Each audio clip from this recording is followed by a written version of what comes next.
Semoga kalian selalu dalam keadaan sehat ya.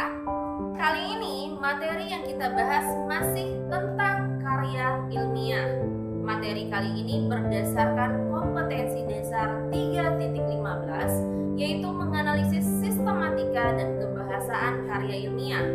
Kemudian 4.15 mengonstruksi sebuah karya tulis ilmiah dengan memerhatikan isi, sistematika, dan kebahasaan karya ilmiah. Baik, sebelum mulai pembelajaran, siapkan alat-alat tulisnya agar kalian bisa merangkum hasil pembelajaran kali ini dengan baik. Kalau sudah siap, kita mulai pembelajaran sekarang ya. Dalam video sebelumnya sudah dibahas bentuk-bentuk karya ilmiah. Bentuk karya ilmiah ada 3, yaitu berbentuk populer, semi formal, dan formal. Kali ini yang akan kita bahas adalah sistematika. Sudah pasti tiap-tiap bentuk memiliki masing-masing sistematika yang berbeda. Baik, kita masuk ke pembahasan pertama, yaitu karya ilmiah berbentuk populer. Untuk sistematika karya ilmiah berbentuk populer biasanya memiliki sistematika yang sangat sederhana karena karya ilmiah ini hanya berbentuk artikel. Diawali dengan pengenalan masalah yang biasa disebut dengan orientasi. Kemudian masuk ke isi berupa pembahasan dan ditutup dengan simpulan yang biasanya disebut dengan penegasan ulang. Nah, sekarang masuk ke sistematika karya tulis ilmiah bentuk semi formal dan bentuk formal. Pada dasarnya, bentuk semi formal dan bentuk formal tidak jauh berbeda. Bentuk semi formal lebih singkat, sedangkan bentuk formal lebih lengkap dan rinci. Dapat dilihat dari sistematika karya ilmiah bentuk semi formal. Ada dalam sistematika bentuk formal. Namun, ada beberapa sistematika bentuk formal tidak terdapat dalam bentuk semi formal. Sekarang kita bahas satu persatu sistematika kedua bentuk ini, yaitu semi formal dan bentuk formal. Sistematika pertama pada karya tulis ilmiah berbentuk formal dan berbentuk semi formal, yaitu judul. Sudah pasti judul berada di halaman pertama, halaman sampul. Biasanya judul dibarengi dengan nama penulis dan nama instansi di mana penulis itu berada. Misalnya, kalian sebagai seorang siswa, artinya kalian perlu mencantumkan nama sekolah kalian. Begitu juga dengan kota tempat kalian berada. Kota tempat kalian berada perlu ditulis pada bagian paling bawah. Sistematika berikutnya yaitu berada di halaman kedua, halaman pengesahan. Halaman pengesahan hanya dimiliki oleh karya ilmiah berbentuk formal, tidak terdapat di karya ilmiah berbentuk semi formal. Jadi, karya ilmiah berbentuk formal ini memiliki halaman pengesahan. Untuk apa halaman pengesahan ini? Sebagai tanda bahwa karya ilmiah tersebut telah diuji. Ini yang disebut dengan halaman pengesahan. Halaman pengesahan ini berbentuk seperti apa? Berbentuk tanda tangan siapa yang menulis, siapa yang menjadi penguji di dalam penelitian karya ilmiah tersebut. Sistematika berikutnya yaitu kata pengantar. Kata pengantar ini terdapat di karya ilmiah berbentuk formal dan karya ilmiah berbentuk semi formal. Kata pengantar adalah halaman atau bagian pada sebuah karya ilmiah yang berisi ucapan syukur dan rasa terima kasih penulis. Berikutnya, abstrak. Abstrak hanya terdapat dalam karya ilmiah berbentuk formal. Dalam bentuk semi formal tidak terdapat abstrak. Abstrak ini apa? Jadi, abstrak merupakan sebuah ringkasan isi dari sebuah karya tulis ilmiah yang ditujukan untuk membantu seorang pembaca agar dapat dengan mudah dan cepat untuk melihat tujuan dari penulisannya. Jadi istilahnya kalau di dalam karya tulis sastra terdapat sinopsis, kalau di dalam karya tulis ilmiah terdapat abstrak. Sistematika berikutnya yaitu daftar isi. Daftar isi sudah pasti tidak asing lagi untuk kita semua, karena biasanya di dalam sebuah buku sudah pasti ada daftar isi. Daftar isi ini adalah berisi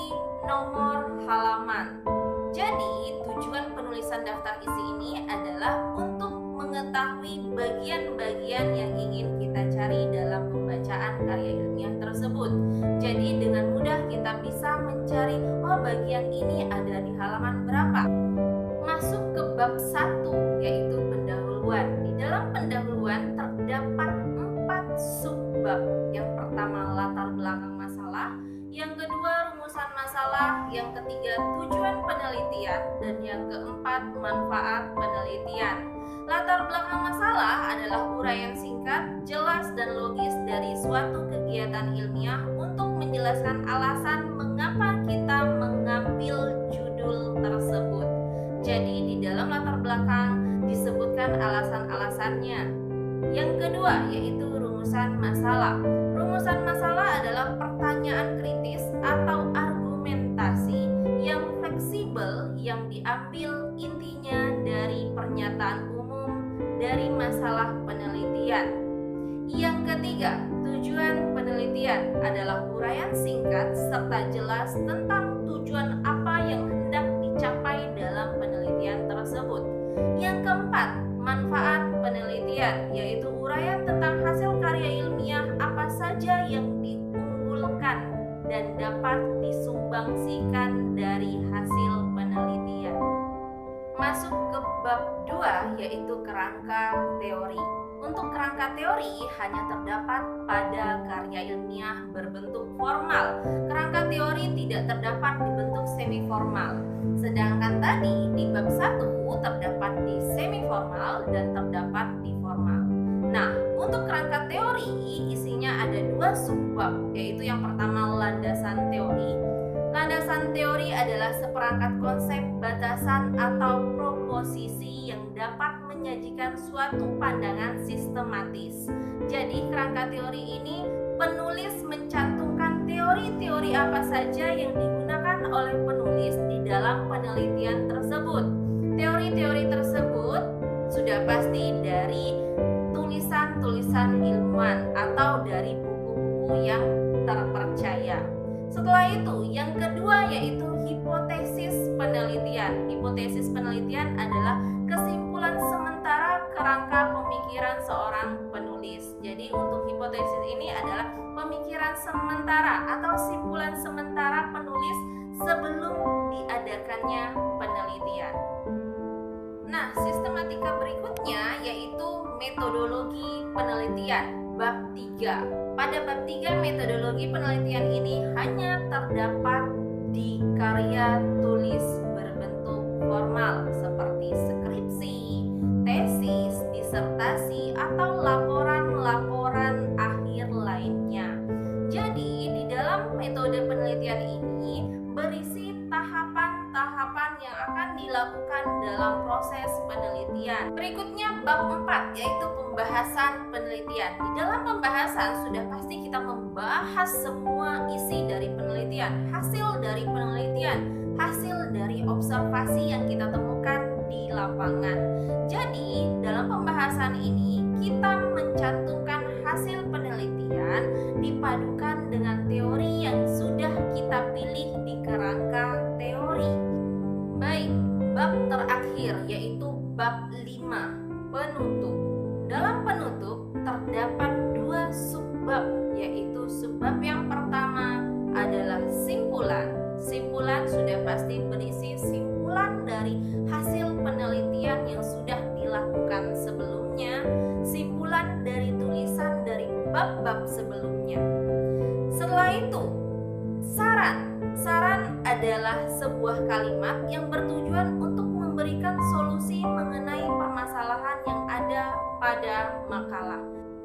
Setelah bab penutup, kita bertemu dengan daftar pustaka. Daftar pustaka merupakan daftar yang berisi semua buku atau tulisan ilmiah yang menjadi rujukan dalam melakukan penelitian. Jadi daftar pustaka ini harus ada ketika kita mengambil sebuah landasan di dalam sebuah buku atau internet. Nah, setelah daftar pustaka, apakah masih ada sistematika makalah atau sistematika karya ilmiah berbentuk formal dan semi formal? Boleh saja kalian apabila mau menambahkan sistematika yang lain, misalnya seperti lampiran. Lampiran tidak harus ada, tetapi kalau seandainya memang memungkinkan untuk dicantumkan lampiran, kalian boleh mencantumkan lampiran dengan lengkap. Misalnya, foto pada saat penelitian, data pada saat penelitian, itu boleh dicantumkan di lembar terakhir setelah daftar pustaka, yaitu lembar lampiran. Nah, setelah kita membahas sistematika karya tulis ilmiah, yang akan kita bahas adalah langkah-langkah menulis karya ilmiah.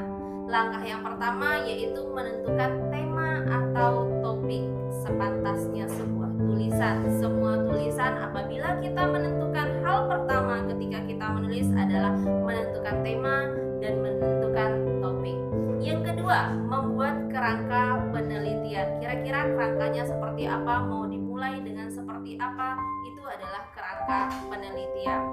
Yang ketiga, mengumpulkan bahan berupa teori dan data. Cari dulu teorinya seperti apa, teorinya di buku apa saja, cari bukunya, cari datanya. Boleh dari buku, boleh dari internet, boleh temuan di lapangan. Yang keempat yaitu menyusun hipotesis, yaitu jawaban sementara, ringkasan sementara, anggapan sementara untuk penelitian yang akan kita tulis. Yang kelima, menyusun rancangan penelitian atau alur penelitiannya, jalan penelitiannya seperti apa. Yang keenam, melaksanakan percobaan berdasarkan metode yang dipilih. Yang ketujuh, melaksanakan pengamatan terhadap masalah yang diangkat atau observasi. Kedelapan, menganalisis dan menginterpretasi data berdasarkan teori yang digunakan. Yang kesembilan, merumuskan simpulan. Apabila semuanya sudah kita lakukan, artinya makalah kita hampir selesai. Nah, setelah kita bahas semua materi tentang sistematika dan langkah penulisan karya tulis ilmiah, diharapkan kalian mampu membandingkan masing-masing sistematika tersebut dari formal, semi formal, dan berbentuk populer. Setelah itu kalian mampu untuk menulis sebuah karya ilmiah dengan